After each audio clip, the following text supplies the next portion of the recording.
Avez-vous déjà demandé pourquoi le continent de l'Antarctique n'appartient à aucun pays? L'Antarctique est le continent le plus au sud de la planète, et il n'appartient littéralement à personne.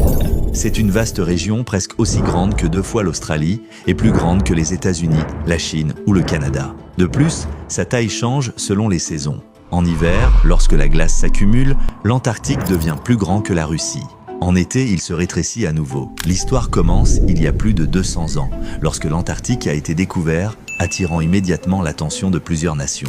La France, la Norvège et le Royaume-Uni furent parmi les premières à revendiquer des parties du continent. Plus tard, la Grande-Bretagne transféra une partie de ses territoires à l'Australie et à la Nouvelle-Zélande. Ensuite, le Chili et l'Argentine proclamèrent également leurs droits sur certaines zones. Il existe une région appelée la Terre de Mary Bird, la plus grande et la plus difficile d'accès sur Terre, qui n'est revendiquée par aucun pays. Au plus fort de la guerre froide, afin d'éviter le risque d'essais nucléaires dans cette région,